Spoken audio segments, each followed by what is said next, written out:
Welcome to Everyday Tarot, your daily dive into the divine wisdom of the tarot. I'm your host, Camille A. Saunders, healer, tarot enthusiast, and your local witch next door. And today I'm talking about the Two of Cups. Whether you're a seasoned tarot reader or just starting to explore, this podcast offers daily insights, intuitive messages, and practical advice drawn from the cards. Each episode is designed to help you connect with your inner wisdom, find clarity in your decisions, and tap into the energy of the universe. Tune in every day, Monday through Friday, for fresh perspectives and empowering guidance from the tarot as interpreted by me. If you love the show, the best way to support it is by listening daily, leaving a review, and subscribing or following in your favorite podcast app. For monthly hangouts, tarot Q&As, individual readings, and behind-the-scenes peeks, join the Everyday Tarot Patreon family. If you're local to the greater Puget Sound area, check out the Let's Talk Tarot meetup group for the latest event postings. If you're not local to my area, you can join me for a virtual tarot card creation event on Friday, June 20th at 5 p.m. Pacific Daylight Time. I'll give you a list of recommended supplies. We'll meet online and I'll walk you through the process of creating your own cards. Get the date on your calendar now and be on the lookout for the sign-up page coming soon. If you're interested in my free PDF with the 2025 5-card tarot spread I created just for you at the beginning of this year, you can get that by joining my newsletter list. My weekly newsletter always has the most up-to-date information on my upcoming events, presentations, musings, and more. If you don't already know, I am a sex and relationships therapist seeing clients virtually all over Washington State. I love working with queer, poly, and witchy clients.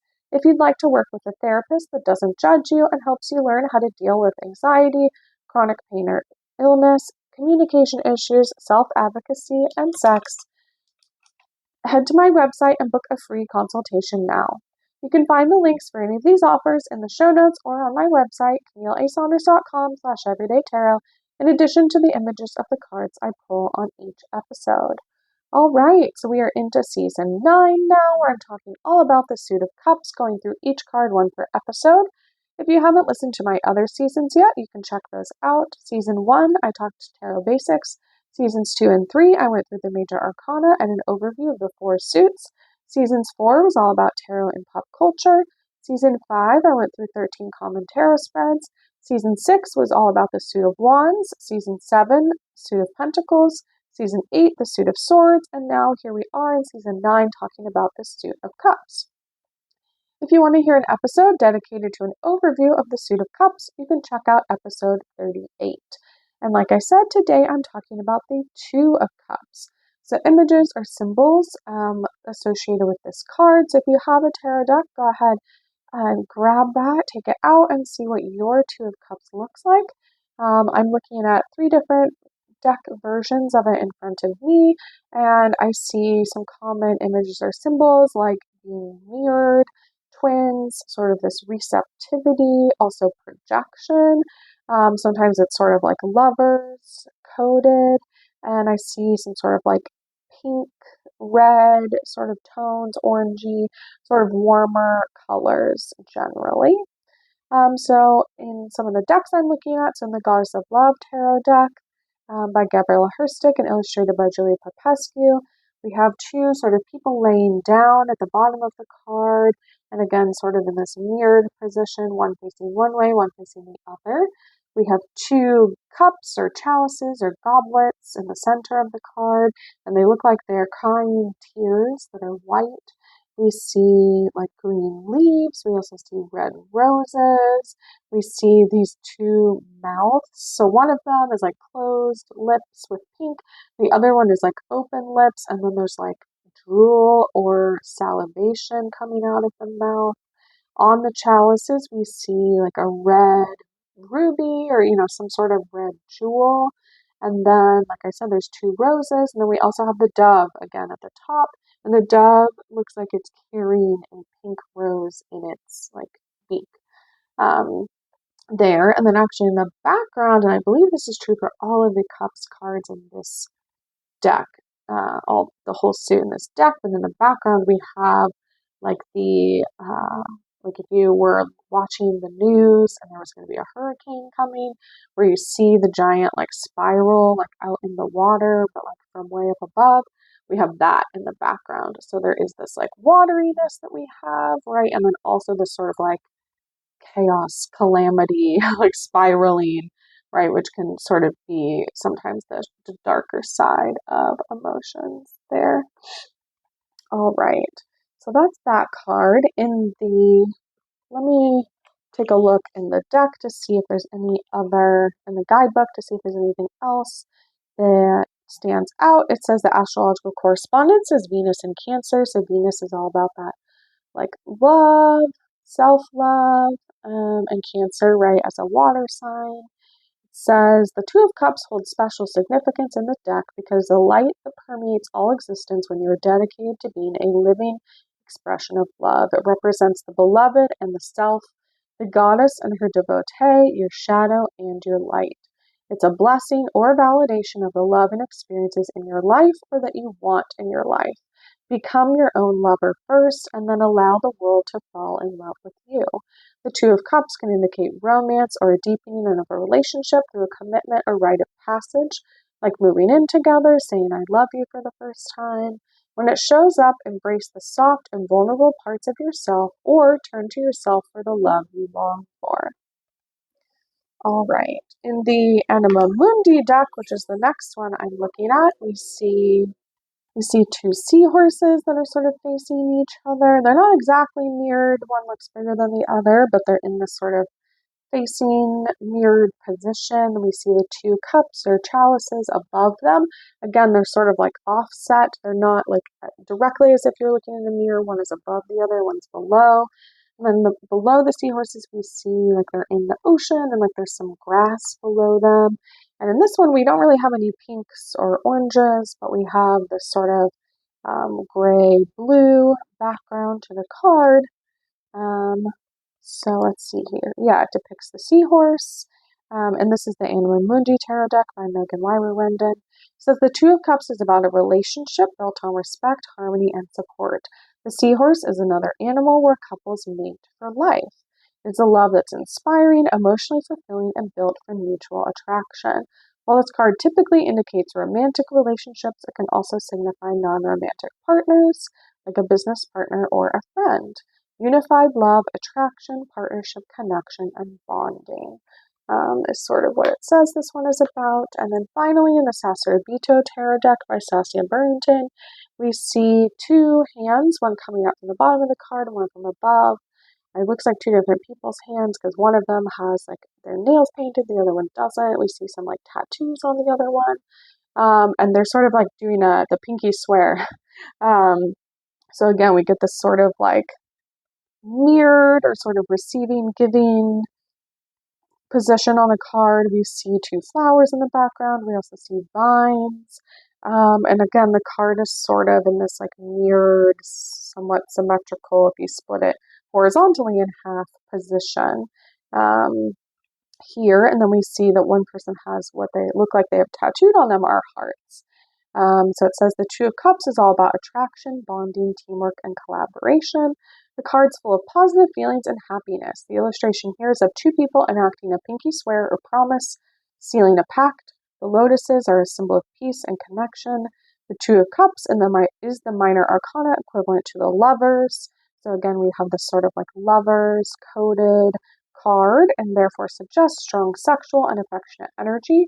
The card can indicate the beginnings of a relationship or a truce. Work together, join forces, and find the sum becoming more than its parts. So sort of that finding wholeness. And again, it could be with self, right? With like self-love, and also it can be in these sort of other relationships as well. In the Library of Esoterica Tarot book by Tashin, the Two of Cups is talked about as about self-reflection, self-expansion, and finding room for new experiences. The Two of Cups is a card of spiritual unions and harmonious partnerships, cooperation, and friendship. So working together, right?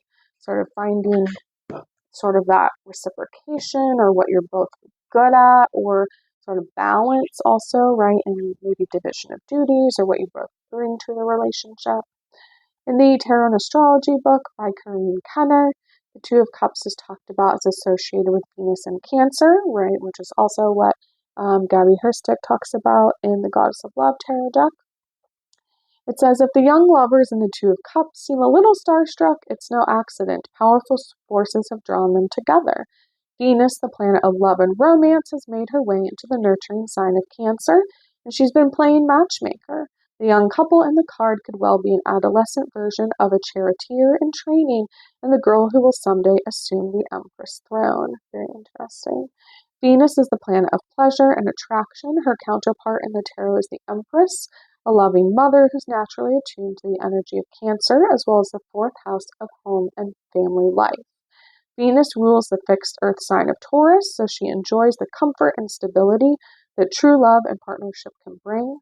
When she steps in as the ruler of Cancer's first deacon, she simply lights a few candles, plays love songs in the background, and lets nature take its course.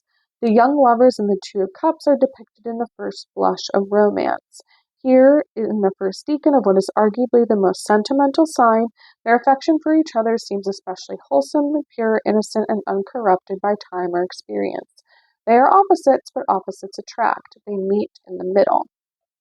The Golden Dawn designers of this card called Venus in Cancer the Lord of Love, because it illustrates the sweetness and purity of true love. The minor arcana cards of Cancer corresponds to the Chariot and its ruling planet, the lunar high priestess.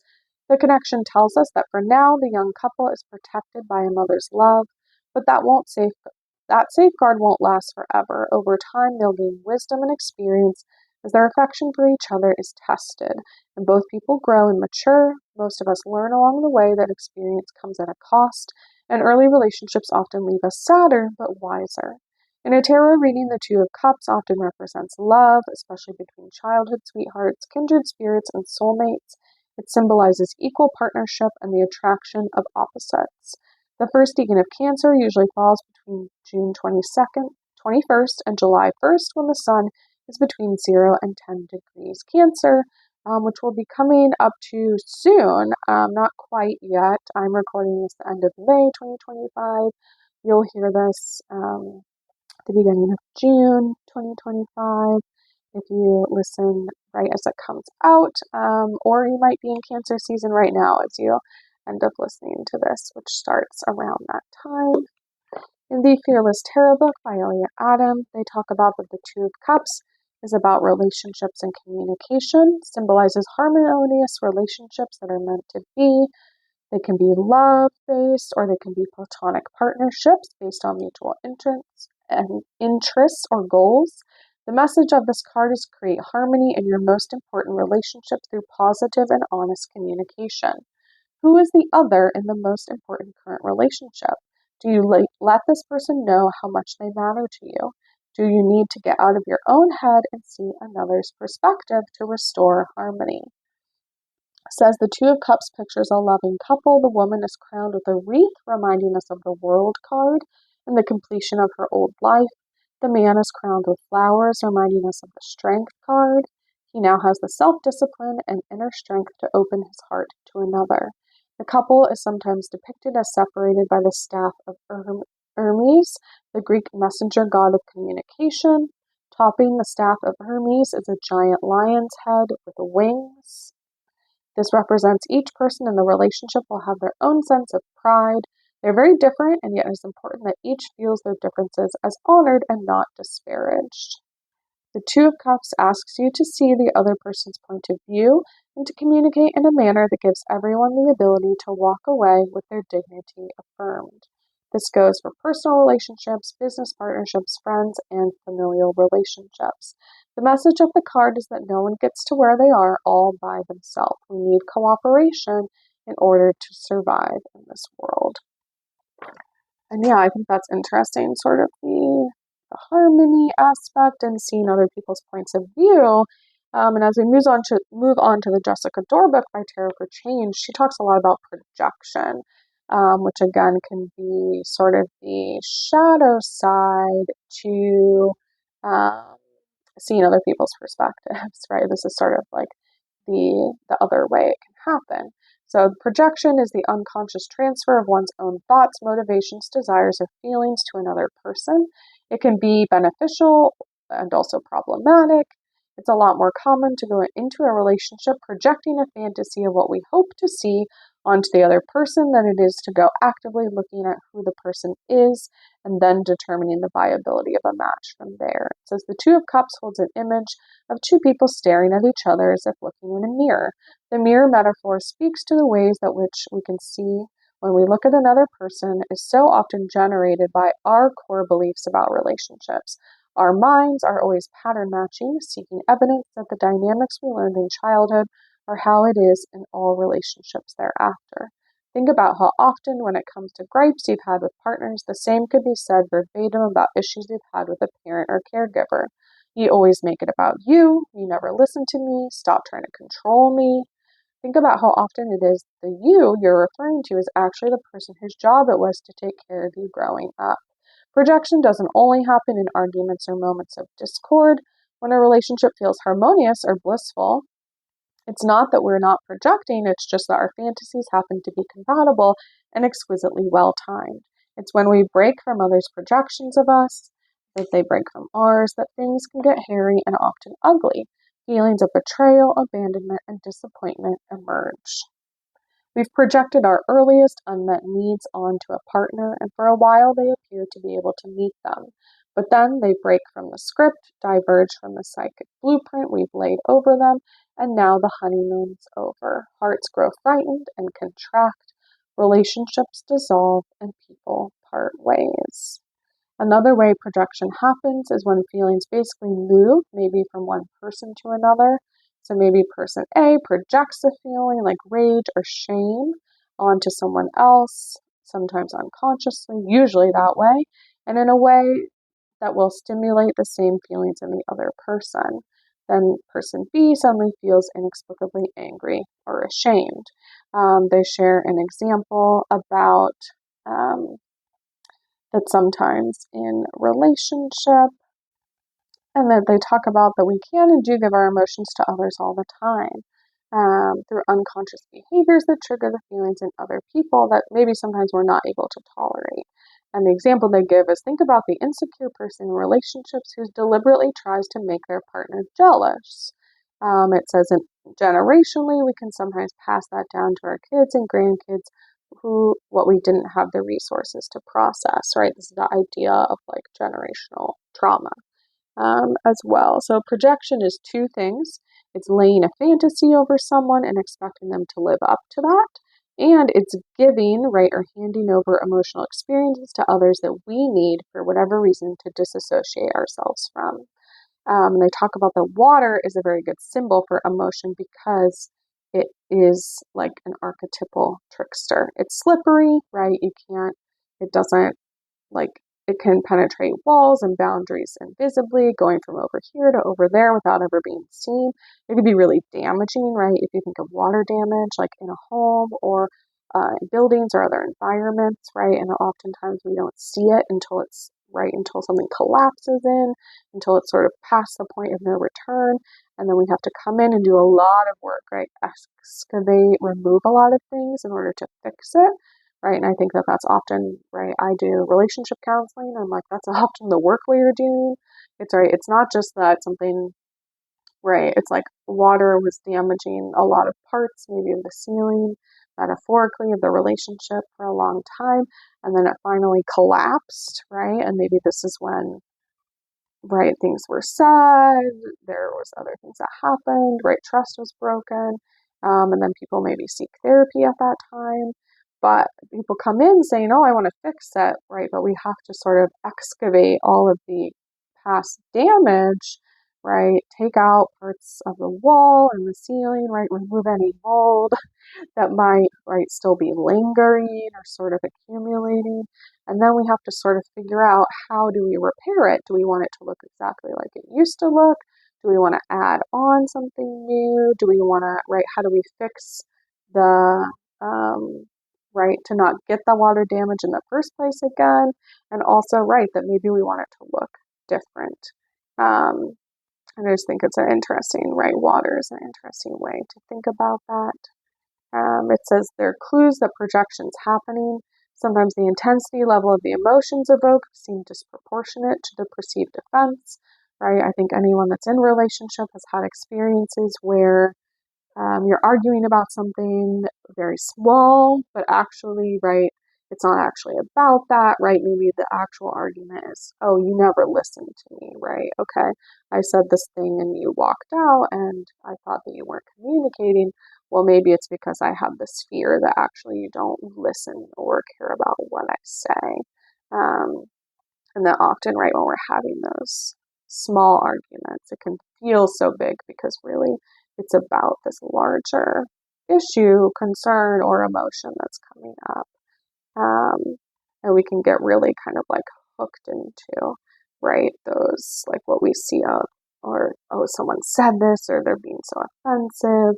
And it can just feel really hard to like break out of that pattern, or feeling like, oh, they're always this way, right? They're just this type of person. They are always, yeah, rageful or unavailable or depressed. But also, I like that in this they talk about, right, that emotions aren't actually often individual experiences, but right, it can often be this sort of relational way that we connect with each other, right? Sometimes in harmful ways, but also, right, it can show us that other people are not, right, they're not just, oh, they're so unlike me, right? They can be reflections or projections of our own story. They're part of us. It's not always them, but also I, right? Have you ever had the experience of, again, like you're accusing someone of something, or they're saying that, or something that really bothers you about someone else, right? Sometimes when we look at that, it's like, oh, I actually have that concern about myself, right? Oh, I'm so mad that when this person is late or unreliable, or I don't know like what's going to happen next. Oh, okay. Do I also feel that way about myself? Am I also upset at myself when I show up late, or I'm unpredictable, or I don't have a plan and I have fear that other people aren't willing to tolerate that? Um, right? Sometimes that's why that intensity we feel towards other people, right, can actually like shift and fade if we ask about and attend to our own wounds and sort of reflect on those parts of ourself, right? Maybe, right, figuring out, is that something you actually want to change about yourself, or is that something that we need to accept? All right, so let's dive in and see what the cards have to say today on this topic. I am pulling from the Citadel, a fantasy oracle by Fern Inkwright, my newest deck.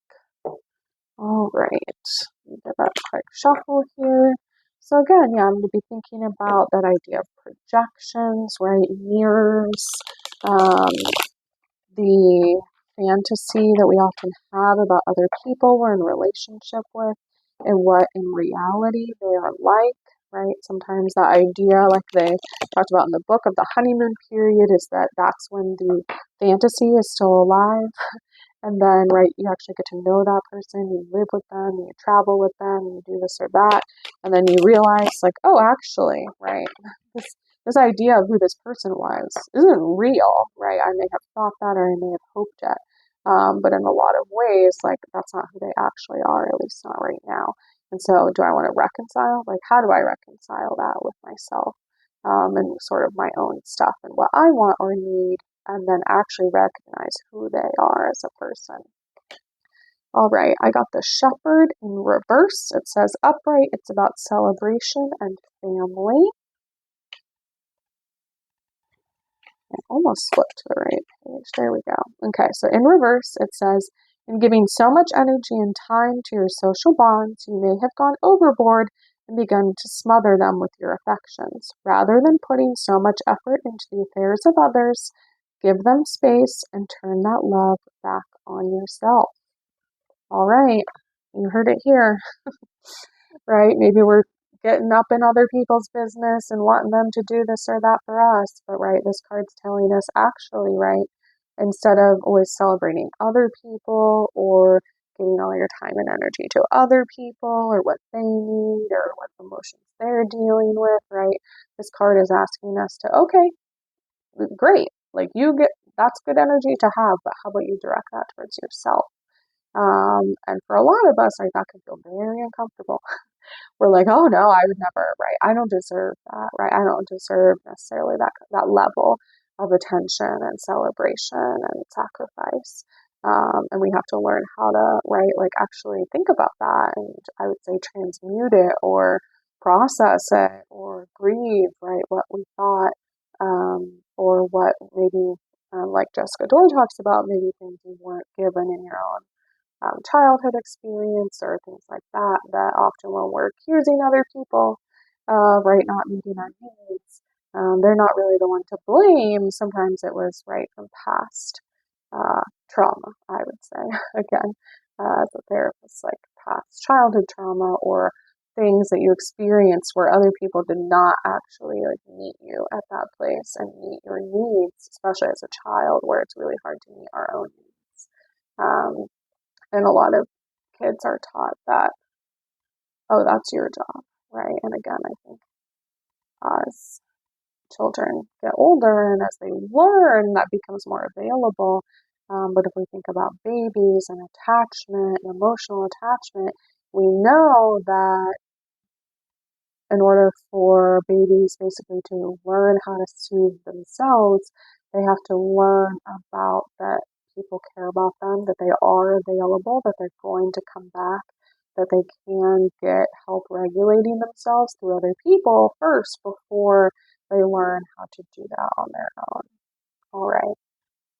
So again, for us, right, we have to learn how do we do that on our own. Not that we have to do everything on our own or solve all the problems on our own, but how do we regulate ourselves, right? Instead of always maybe worrying about other people or throwing all of our energy into other people and then becoming resentful when no one's taking care of us, right? That is our job. We can ask for help with that. We can ask for support. We can ask for other people to meet our needs. But also we have to make sure we're doing our part in that as well. All right. So links for the tarot decks will be in the show notes and on my website if you'd like to look at them or purchase them. And thanks for joining me today on Everyday Tarot. Just as a reminder, the podcast comes out daily, Monday through Friday for all of 2025. And you can email me, M-E, at CamilleASaunders.com with your thoughts, questions, and more about the podcast. All right. See you soon. Bye-bye.